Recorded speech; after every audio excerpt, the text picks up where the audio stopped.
We do seem to have to sit closer than anybody else. I know. We seem to have to do this. You know what I mean? It's very strange. This is the Anfield Wrap's lunchtimey sort of. Well, it's only about the news, but the news is still the news from yesterday. I can't do that. You can't look at me, can No, you? I can't. You can't look at me. You can't bear to look at me anymore, Rob. You can no longer bear to look at me. This is the and the news is still yesterday's news in the first place, which is Kolka's signing, and it's a signing which I think it frees up some options. If you can also do a little bit of right back, which Rob assures me he can, then we're in this position where we can get Klein a rest, he can get Moreno a rest. Lucas doesn't have to play at centre half. That moves forward. Sacco doesn't have to play every game. Toure doesn't have to play every game. It frees a lot up without Kolka himself having to play every game either. Yeah, it ticks all those boxes in absolutely every sense. But we needed a centre half and one that's. But we're assuming two big things in this. I'm going to play devil's advocate. One, he doesn't have the injury record the other lads do, and I'm not sure if he does or not. But the other thing is that he's half decent. And this is the issue that I think most of the Liverpool sporting world seemed to have on social media yesterday, that they thought he's a bit crap. Now. Have you read Jürgen's comments in the Echo? The piece in the Echo where Jürgen says it was the best solution, which he doesn't say he's the best player, he says the best solution. But the other thing which he says quite explicitly is he heads it. Yeah. That's you think we needed that guy anyway, right? And firstly, I don't think Corker's a bit crap. He's a kid from that Tottenham academy who's had a little bit of a sort of up and down period for the last 2 or 3 years, for various reasons, but he was always very, very high up on Brendan's radar, and presumably now, because of the continuity, the transfer committee's radar. You can, of course, he could just end up being a make-weight, leave in the summer when we get that Joel Matip in, but far stranger things have happened than him nailing down a place and being the one lad we've craved for years who heads a ball.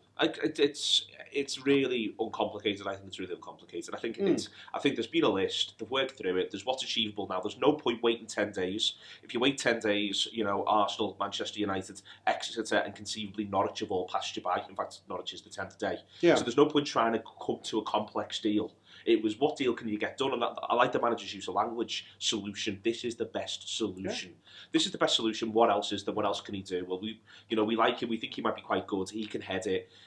There's really not that much else to this. But also at times, and you can have quite a long conversation about centre halves. There's not that much else to play in centre half to a certain level. There's great centre backs, and I don't think anyone's saying he could be a great one. There's poor ones. It's the idea that can we get someone in who we can just make the best of right now, because that's what we need. Well, it was that yard dog we played against West Ham with Baldy. James Collins. Yeah, game of his life.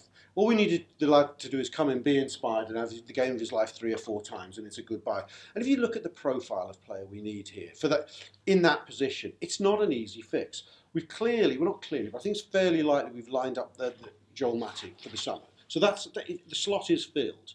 So who'd you buy? Another 15, 20 million pound centre half who's not going to come in. I don't think Matip might not even come in as first choice. But the other issue that you've got Toure can't do 3 in a week.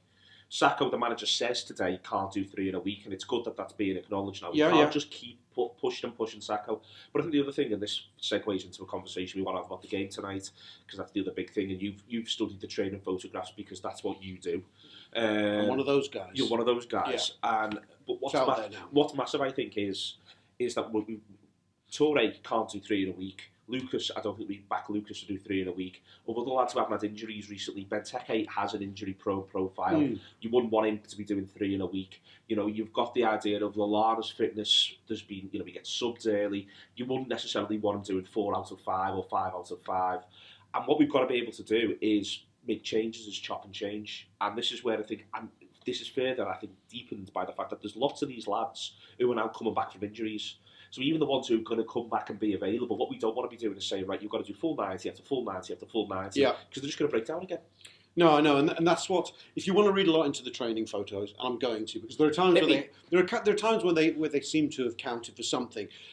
It's very hard to pick an 11 from them, but what seems to be coming across is that he's trying to pick 2 11s, if that makes sense. You can see in one set of bibs you've got Milner and Henderson and Lucas, and another you've got Allen and Chan. You've got different attacking combinations. They both look like first teams. It's actually hard to see which is the first team for tonight, which makes you wonder, has he picked his teams for United and Arsenal before this game, the 2 games? Is he looking to do 6 or 7 changes? Because, well, the hallmark of the good Jurgen Klopp Liverpool has been the high intensity, high pressing, high octane game. The bad Jurgen Klopp Liverpool has been the team that has to repeat games. It looks flat as a pancakes 3-4 days after a good it's game. Either on game 2 or game 3. For instance, exactly. They're excellent against Leicester. They're reasonably good against Sunderland. They're dreadful at West Ham. Yeah, I think he's virtually thinking to himself, let's give these lads every chance of being the best that they can be, rather than just pick the best lads. You know what I mean? Does that make sense? Yeah, and now they should all, they've been working with them now since October. You should be able to, with the shapes being, the noticeable thing since October has been the way the shapes change. It's more compact. When we're playing well, it's more aggressive, as you say. Yeah. When everyone's on it, it's better. So all that sort of stuff is there. But now these lads, he's worked with 35 of them in a first team game. Yeah. He's got a solid core of 20 of them if he can get them all back fit. So you begin to think, well, can he therefore make 6 changes? If he's got them in quite a quick turnaround, and think to himself, well, there you go, because you now know all what you're doing. You've all been working with me now for 2-3 months. You should know what you're doing. Yeah, I think that's probably the case. And although we're in the midst of this massive injury crisis, he has actually got a luxury of options in midfield. He's the five lads he would pick as the first 5 choices anyway. Jordan Roster would be the 6th in central midfield. Are all fit. So there's a good case for, and that is obviously the engine room of the team. They're all fit, but Milner's coming back off an injury. Henderson's coming back off an injury. Yeah. Again, Chan might be one of those where you could say you can possibly do 3 in a week, but you wouldn't want to do 5 in 2 weeks. Lucas, you wouldn't want him doing 3 in a week. Do you know what I mean? Joe Allen, quite frankly. Joe Allen's had injury problems and also was practically had to be helped off at Stoke through sheer exhaustion. So I do wonder whether or not, that's this is the reality is these lads, they need looking after, they need help. So if you can change 2 of the 3 for United, that's quite a big change in the engine room. I think where it's going to get complex for him is in the front 3 positions, because we're now shorn of Coutinho, who was our standby. We don't have Sturridge, we don't have Origi, we don't have Ings. Do you know what I'll do tonight? Go on, let's have your tonight. Tonight, my front 3 to start. My front 3 would be Firmino, Lallana, and Milner.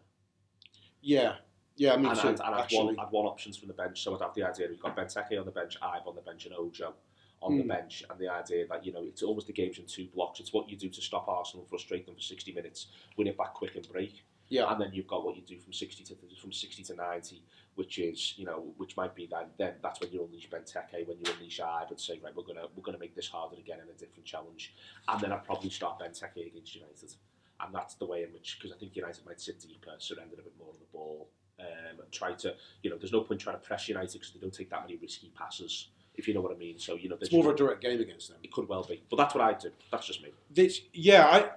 I was looking at it sort of as a simplistic 4-4-2 in a way, with Milner sort of wide right in a 4, Henderson kind of coming off the left.